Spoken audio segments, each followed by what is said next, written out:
Hello, my dear friend.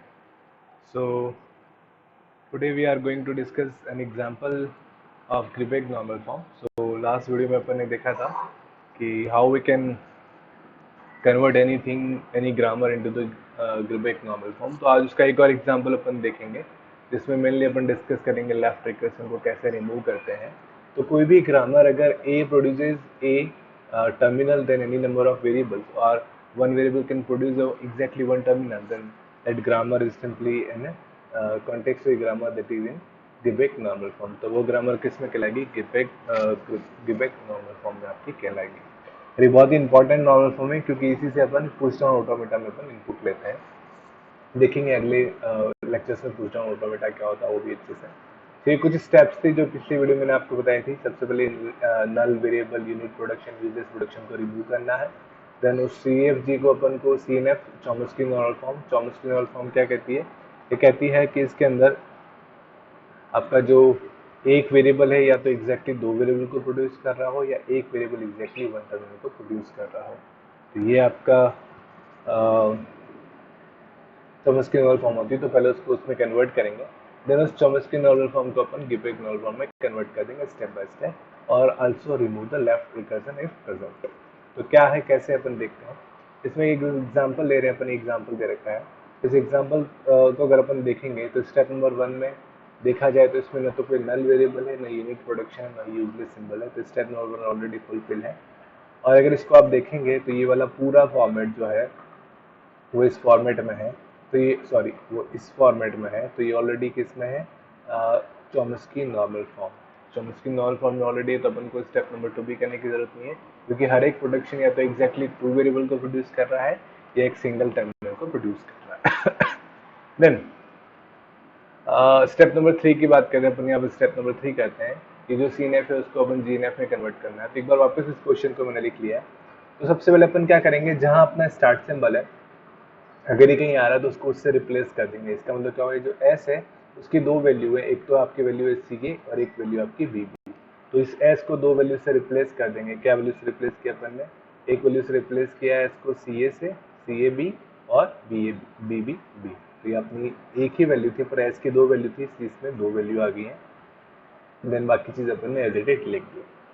Next में अपन क्या करेंगे, अगर इस एग्जांपल को अपन देखें तो ये जो B वेरिएबल है, produce a production which starting with the B. अगर लेफ्ट हैंड साइड में अगर कोई वेरिएबल है वही के वही राइट हैंड साइड के लेफ्ट मोस्ट वेरिएबल, ये आपका क्या है, लेफ्ट मोस्ट वेरिएबल में आता है. तो इसको हम क्या बोलते हैं, लेफ्ट रिकर्सन. तो लेफ्ट रिकर्सन क्या होता है, कैसे राइट रिकर्सन क्या होता है, ये मैं पिछले वीडियो में बता चुका हूँ. इसके साथ ही यूनिट प्रोडक्शन क्या होता है, यूजलेस सिंबल क्या होता है, नल प्रोडक्शन कैसे रिमूव करते हैं ये भी मैं पिछले वीडियो में बता चुका हूँ. चॉम्स्की नॉर्मल फॉर्म जो होती है वो कैसे रिमूव करते हैं वो भी मैं आपको बता चुका हूँ. ये गिबरेल्स नॉर्मल फॉर्म है, ये मैंने गलत लिख दिया. CNF टू सही है. सो तो ग्रामर को अपनी जो CNF थी उसको GNF में कन्वर्ट कर रहे हैं, गिबरेल्स नॉर्मल फॉर्म में कन्वर्ट कर रहे हैं. तो ये वही अपन देख रहे हैं. तो यहाँ पे अपन ने क्या किया, जो S था उसकी दो पॉसिबल वैल्यूज से अपन इसको रिप्लेस कर दिया. अब आगे क्या करेंगे, अगर आप इसको ध्यान से देखो तो यहाँ पे लेफ्ट रिकर्सन आ रहा है. तो लेफ्ट रिकर्सन को रिमूव कैसे करेंगे, अपन भी सिंपल सा एक दूसरा वेरिएबल ले लेते हैं इसको रिमूव करने के लिए. तो एक B को छोड़ के अब बाकी जो पोर्शन है उसको अपन ने मैंने Z मान लिया. फॉर एग्जाम्पल में देखोगे तो इसमें मैंने Z मान लिया. तो BZ मैंने लिख दिया. तो ये Z मैंने क्या माना, Z मैंने माना BB, Z या BB. तो ये रिप्लेस करने का तरीका है, मैंने पिछले वीडियो में भी बताया था. अगर किसी वेरिएबल को रिप्लेस करते हैं तो उस वेरिएबल की वैल्यू कैसे होगी. तो Z क्या होगा, Z या तो BB को रिप्लेस कर रहा है या अपन Z सिंपल से अपन क्या लिख सकते हैं, BB भी लिख सकते हैं. क्यों लिखा है ऐसा, क्योंकि अगर ये B है, 3 बार अगर B है तो अब इस 3 बार B में क्या क्या आ सकता है. ये 3 बार अगर B है तो ये एक B अगेन 3 बार B में रिप्लेस हो सकता है, मतलब 2 B और ऐड हो जाएंगे. तो इसके लिए अपन ने वापस ये लिखा. तो ये अगर BB रिपीट हो रहा है अगेन अगेन तो उसको कैसे रिपीट करेंगे, BBZ या BB से रिप्रेजेंट करते हैं. तो इसका फंडा है. आई होप आपको पता चल रहा होगा कि अगर इस BB को, इन दो वेरिएबल्स को अगर तीसरे वेरिएबल में मैंने असाइन किया तो कैसे असाइन किया, सिंपल सा Z लिखा और उस Z की वैल्यू क्या होगी, BBZ या BB. उससे क्या होगी, Z की वैल्यू हमेशा रिप्लेस होगी BBZ या सिंपल सा BB से. तो उससे वही चीज आएगी जो कि ये प्रोड्यूस कर रहा था. बाकी चीज अपन ने एज इट इज लिखी. यहाँ तो कुछ भी नहीं किया अपन ने, ये पहला था जहाँ स्टार्ट सिंबल था उसको अपन ने रिप्लेस किया। इसमें ये जो पोर्शन है, एक चीज़ है लेफ्ट रिकर्सन, उसको रिमूव करने के लिए एक वेरिएबल इंट्रोड्यूस किया और वेरिएबल की वैल्यू अपन ने क्या रख दी, z।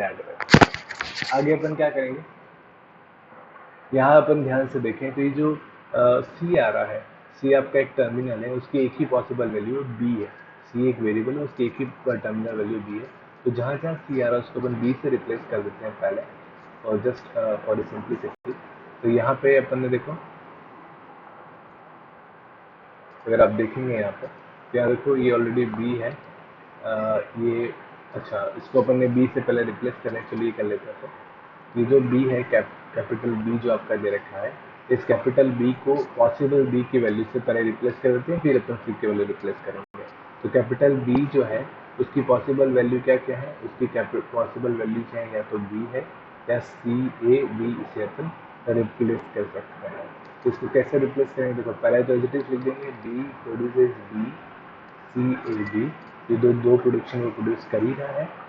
उसके साथ ही ये जो आपका बी था उसकी पॉसिबल वैल्यूज क्या हो सकती है, उसकी पॉसिबल वैल्यूज एक तो बी हो सकती है, बी प्रोड्यूसेस बी, तो मैंने बी जेड लिख दिया पहले बी की जगह, या फिर B produces C A B, तो फिर मैंने दूसरे बी की जगह सी ए बी लिख दिया।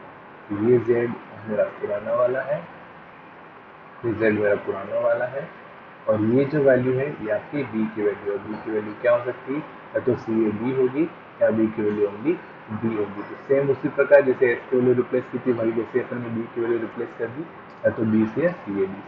अगले में क्या करेंगे, अगले में वही जो मैंने अभी आपको बताया, जहाँ जहाँ सी है उसकी वैल्यू को अपन किससे रिप्लेस कर देंगे, उसकी वैल्यू को अपन रिप्लेस कर देंगे स्मॉल बी से, क्योंकि सी की वैल्यू क्या दे रखी है, स्मॉल बी दे रखी है। तो यहाँ पे अपन ने जहाँ जहाँ सी था उसकी वैल्यू को अपन ने रिप्लेस कर दिया स्मॉल बी से। तो अभी इस स्टेज पे अगर अपन देखेंगे तो ये वाला पोर्शन आपका गिबेक नॉर्मल फॉर्म में है, ये वाला पोर्शन आपका पूरा गिबेक नॉर्मल फॉर्म में है, ये वाला पोर्शन नहीं है, ये वाला पोर्शन नहीं है, ये वाला पोर्शन आपका पूरा गिबेक नॉर्मल फॉर्म में। तो क्या बचा, एक तो इसको सही करना है और एक इस वाले पोर्शन को सिंपल सा सही करना है। क्यों सही करना है, क्योंकि गिबेक नॉर्मल फॉर्म क्या होती है, अभी अपन ने देखा अगर कोई भी नॉर्मल फॉर्म है, कोई वेरिएबल है कैपिटल ए, वो अगर प्रोड्यूस कर रहा है, क्या प्रोड्यूस कर रहा है, या तो सिंपल सा कोई टर्मिनल, या कैपिटल ए जो है वो प्रोड्यूस कर रहा है किसी टर्मिनल, एक टर्मिनल के साथ any number of variables, suppose A1 A2 A3 and so on. तो यहाँ पे एक वेरिएबल, एक टर्मिनल या एक वेरिएबल प्रोड्यूस करें, यहाँ भी ठीक है। यहाँ एक वेरिएबल के आगे पहले एक टर्मिनल है, फिर दो वेरिएबल है, कोई दिक्कत नहीं। एक टर्मिनल दो वेरिएबल, यहाँ भी कोई इशू नहीं। एक टर्मिनल तीन वेरिएबल है, यहाँ भी कोई इशू नहीं है। But the thing is that यहाँ आपकी प्रॉब्लम है, तीनों तीन वेरिएबल है, कोई टर्मिनल नहीं है। यहाँ दो वेरिएबल है, कोई भी टर्मिनल नहीं है, और यहाँ पे भी आपके अगर देखें तो दो वेरिएबल है, कोई भी टर्मिनल। तो यहाँ पे अपन को क्या करना पड़ेगा, पहले अपन इस बी को सिंपल सा रिप्लेस करेंगे, फिर यहाँ वाले को रिप्लेस करेंगे। तो देखो ये अगर यहाँ देखोगे तो बी की वैल्यूज क्या क्या है, बी की टोटल 1 2 3 एंड 4 वैल्यूज है। तो इस बी के साथ, इस बी की वैल्यू को पहले बी से रिप्लेस करेंगे, फिर इससे रिप्लेस करेंगे, फिर इससे रिप्लेस करेंगे, फिर इससे रिप्लेस करेंगे। तो टोटल एस में कितनी वैल्यू आ जाएंगी, बी ए तो है ही, उसके साथ चार वैल्यू आ जाएंगी। देखो इस बी ए के साथ जो नेक्स्ट बी बी था, तो उसमें बी की वैल्यू क्या हो सकती थी, या तो स्मॉल बी, कैपिटल बी, वो A B as it is लिख दिया, या फिर बी ए बी, तो बी अपन ने उसकी जगह लिख दिया, या फिर बी जेड बी, तो बी जेड बी। देखो ये जो वैल्यू ये अपन ने रिप्लेस करी, और ये बी जो है पुराना वाला है, या B A B Z, B A B Z. ये आपका एक फॉर्म आ गई। बी सेकेंड पोर्शन ऑलरेडी आपका डिबेट नॉन फॉर्म में। थर्ड देखो जेड, जेड में भी वही चीज़ होगी। अब जेड में क्या होगा, ये जो बी है, एक ये जो बी आ रहा है, ये आपको टर्मिनल में प्रोड्यूस करना है स्टार्टिंग सिंबल को। इस बी की पॉसिबल वैल्यू चार है, 1 2 3 और 4। तो इन चारों पॉसिबल वैल्यूज को इसको पहले रिप्लेस करेंगे। सेम टू सेम यहाँ बी बी आ रहा है, तो ये बी बी किसके, ये जो बी बी और ये बी आपको एक जैसा दिख रहा है, तो ये बी बी एग्जैक्टली कैसा हो जाएगा, इस तरीके से हो जाएगा। क्यों इससे रिप्लेस किया, क्योंकि इस बी की वैल्यू बी है हो सकती है, बी ए बी हो सकती है, बी जेड हो सकती है, बी ए बी जेड हो सकती है। तो अपन ने वही किया है। नेक्स्ट में अपन ने जो स्टार्टिंग में पहले आपका दे रखा था ये वाला बी, पहले बी की वैल्यू ये चारों अपन ने पॉसिबल केस लिख दी, फिर उसके आगे बी जेड लिख दिया। तो यहाँ देखो चार वैल्यू अगर आप देखोगे तो चार वैल्यू बी जेड की है, उसके आगे बी की वैल्यू या तो मैंने बी लिखी है, बी ए बी लिखी है, या बी जेड लिखी है, बी ए बी जेड लिखी है। और नेक्स्ट ये बी बी था तो उसमें बी ए जेड पीछे वाला रेंज दिया, और आगे के बी की अगेन चार पॉसिबल वैल्यू, उसमें बी बी हो सकती है, बी ए बी हो सकती है, बी जेड हो सकती है, या फिर बी ए बी जेड हो सकती है। तो ये पूरा एग्जाम्पल जो है ये आपकी फाइनल ग्रामर आई, ये फाइनल ग्रामर थी, ये आपकी इनिशियल स्टेप थी, इनिशियल क्वेश्चन था। इस इनिशियल क्वेश्चन को अपन इस ग्रामर में कन्वर्ट कर दिया। और इस ग्रामर को अगर आप देखोगे तो इस ग्रामर में क्या है, इस ग्रामर के अंदर सारे के सारे प्रोडक्शन जो है वो गिबेक नॉर्मल फॉर्म के अंदर है। या तो हर एक प्रोडक्शन में पहले टर्मिनल प्रोड्यूस हो रहा है, फिर वेरिएबल आ रहे हैं, चाहे एक वेरिएबल या एक से अधिक वेरिएबल है, ये एग्जैक्टली एक टर्मिनल प्रोड्यूस हो रहा है। तो ये आपका किस में कन्वर्ट हो गया, गिबेक नॉर्मल फॉर्म में। तो फिर से मैं रिपीट कर रहा हूँ, सबसे पहले नल प्रोडक्शन क्या होता है, यूनिट प्रोडक्शन क्या होता है, यूजलेस सिंबल क्या होता है, उसमें अपन कन्वर्ट करेंगे। नहीं पता हो तो पिछला वीडियो मैंने बता रखा है, आप उसको देख सकते हैं। उसके बाद उसको अपन सी एन एफ में कन्वर्ट करेंगे, चॉम्स्की नॉर्मल फॉर्म में, वो भी कन्वर्ट हो गया। कैसे कन्वर्ट करते हैं ये भी मैंने एक वीडियो में बता रखा है, आप उसको देख सकते हैं। उसमें आ गया। उसके बाद अपन ने क्या किया, ये जो एस वेरिएबल था उसकी जो दो पॉसिबल वैल्यूज थी उससे अपने रिप्लेस कर दिया। तो ये अपने पास आ गया नई ग्रामर। इस ग्रामर में आपका लेफ्ट फैक्टरिंग आ रहा था। लेफ्ट फैक्टरिंग क्या होता है, राइट साइड में जो वेरिएबल है वो जो लेफ्ट साइड में जो वेरिएबल है, ये जो लेफ्ट साइड में जो वेरिएबल है वो राइट साइड के लेफ्ट मोस्ट वेरिएबल से इक्वल है, तो उसको हम क्या बोलते हैं, लेफ्ट फैक्टरिंग। उसको रिमूव करने के लिए क्या किया, इसको अपन ने कोई z मान लिया और उसकी वैल्यू को अपन यहाँ पुट कर दिया। यहाँ z लिखा और z की क्या हो सकती है, बी बी जेड और बी बी, ये वैल्यू को रिप्लेस करने का तरीका है। नाउ ये जो b था उसकी अपन ने दो पॉसिबल वैल्यूज हैं, b या B A C A B, अपन ने लिख दी यहाँ पे बी ए। तो b की वैल्यू अपन ने क्या लिख दी, या तो b हो सकती है या सी ए बी हो सकती है। देन अपने पास सारी चीज़ें ऑलमोस्ट सी एच जी में आ गई, बस ये फिर अपन ने ये वाला पोर्शन, ये वाला पोर्शन और ये वाला पोर्शन बचा है। तो पहले सी जहाँ जहाँ कैपिटल सी है उसकी पॉसिबल वैल्यू एक ही टर्मिनल बी दे रखा, तो उससे अपन ने बी से रिप्लेस कर दिया। तो यहाँ पे बस ये वाला प्रोडक्शन और ये वाली प्रोडक्शन आपका किसके अंदर है,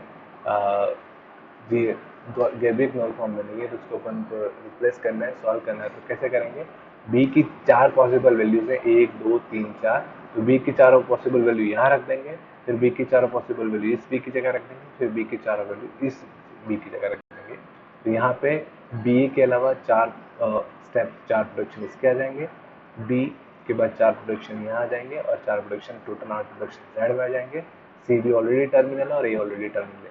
ये सारे प्रोडक्शन के अंदर स्टार्टिंग टर्मिनल से हो रही है और एंडिंग या तो कुछ भी नहीं है या फिर एक या एक से अधिक वेरिएबल से। तो ये आपका था एक छोटा सा example, how we convert any normally grammar या context free grammar into the Greibach normal form. I hope आपको ये समझ में आया हो। अगर आप कोई भी डाउट हो तो आप कमेंट बॉक्स में मुझे